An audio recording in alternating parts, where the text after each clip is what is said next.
Brazilian ফুটবলের উজ্জ্বল তারকা নেইমারকে ঘিরে বিশ্বকাপ জয়ের স্বপ্ন বুনতে শুরু করেছিলেন ব্রাজিল ভক্তরা, কিন্তু ইনজুরির কারণে জাতীয় দলের হয়ে সে স্বপ্ন এখনও পূর্ণতা পায়নি। ২০০২ সালের শেষবার বিশ্বকাপ জেতা ব্রাজিলের দীর্ঘ আক্ষেপ এখনও কাটেনি। তবে সামনে আরও একটি সুযোগ, ২০২৬ বিশ্বকাপ। এই বিশ্বমঞ্চে নেইমার কি পারবেন ব্রাজিলকে দুই যুগের শিরোপা খরা থেকে মুক্তি দিতে?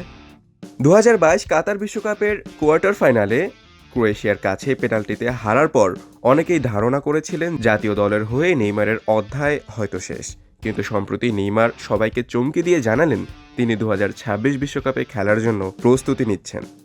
ফরাসি সংবাদ মাধ্যমে দেওয়া এক সাক্ষাৎকারে নেইমার জানান, অবশ্যই আমি ফিরব, আমি এর প্রস্তুতি নিচ্ছি এবং এটা নিয়ে রোমাঞ্চিত। জাতীয় দলের হয়ে নিজের দেশকে প্রতিনিধিত্ব করার চেয়ে বড় গর্বের কিছুই নেই। নেইমার আরও বলেন, গত নভেম্বরে আমাকে জাতীয় দলে ডাকা উচিত ছিল, তবে কোচ আমার সঙ্গে কথা বলার পর সিদ্ধান্ত নিয়েছে আমাকে না ডাকার। তবে আগামীবার আমি অবশ্যই সতীর্থদের সঙ্গে থাকব, চতুর্থ বিশ্বকাপের জন্য নিজেকে প্রস্তুত করছি। নেইমার আরও বলেন, গত নভেম্বরে আমাকে জাতীয় দলে ডাকা উচিত ছিল, তবে কোচ আমার সঙ্গে কথা বলার পর সিদ্ধান্ত নিয়েছেন আমাকে না ডাকার। 3টি বিশ্বকাপ খেলা এই তারকা তার অভিজ্ঞতার ওপর ভর করে চতুর্থ বিশ্বকাপে ভালো কিছু করবেন এটাই আশা করছেন। বিশ্বকাপ খেলা প্রতিটি ফুটবলারের স্বপ্ন। আমি ইতোমধ্যে 3টি বিশ্বকাপে অংশ নিয়েছি এবং চতুর্থটি খেলতেই চাই। এজন্য আমাকে মনোযোগী হতে হবে এবং শারীরিক ও মানসিকভাবে ভালোভাবে প্রস্তুতি নিতে হবে। তবে ব্রাজিলের সাম্প্রতিক পারফরম্যান্স দুশ্চিন্তার কারণ হয়ে দাঁড়িয়েছে। বিশ্বকাপ বাছাই পর্বে দলটির সময়টা ভালো যাচ্ছে না।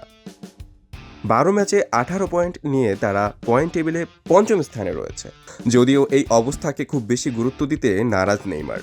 তিনি ব্রাজিলিয়ান দলকে নিয়ে ধৈর্য ধরার আহ্বান জানিয়ে বলেন, আমাদের এই দলটিকে সময় দিতে হবে। এটি একটি তরুণ দল এবং সম্ভাবনাময়। আমাদের এই সম্ভাবনাকে কাজে লাগিয়ে দ্রুত একটি দুর্দান্ত দল হয়ে উঠতে হবে।